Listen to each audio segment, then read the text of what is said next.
the surface, it's a rare event in Germany's post-war political history. On show, front and centre at Bellevue Palace, the presidential residence in Berlin. Norbert Röttgen sacked from his post as Environment Minister. Peter Altmaier taking over the job. The capital's media are all abuzz.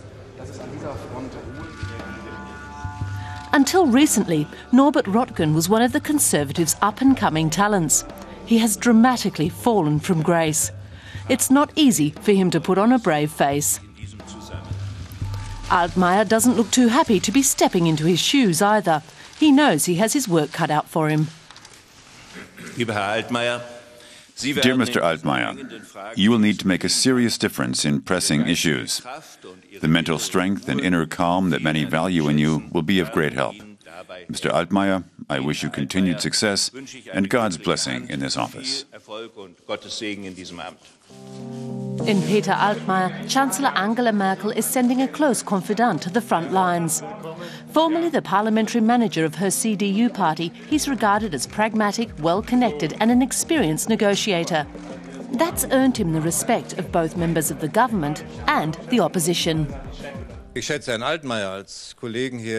value Mr. Altmaier as a colleague here in Parliament. The party parliamentary managers have worked well together in recent years.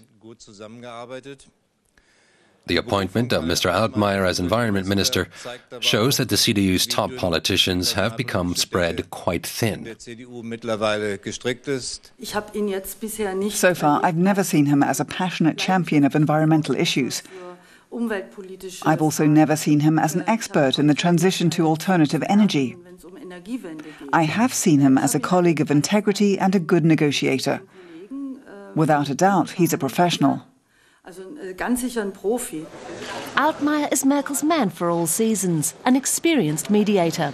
His predecessor's squabbles with the Economics Ministry, federal states and environmental campaigners are likely to be a thing of the past. We must bridge divides and build consensus.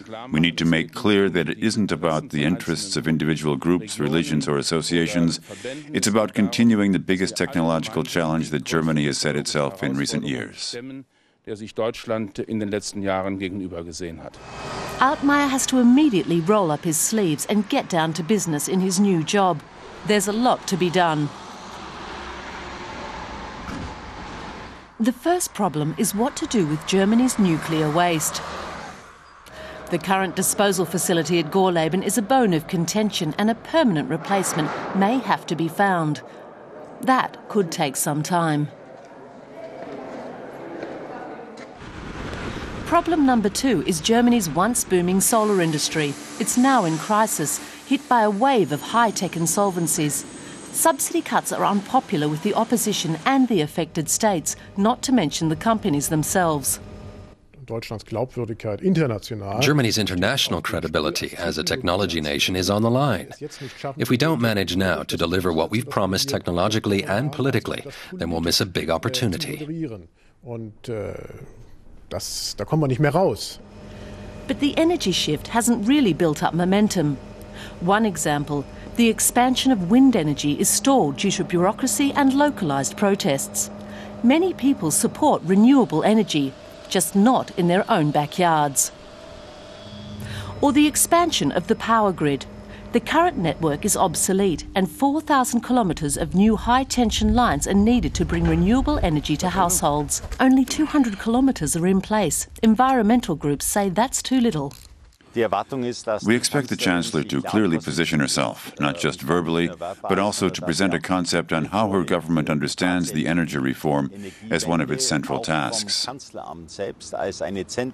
Merkel should position herself unambiguously, even if it puts a strain on her coalition partner.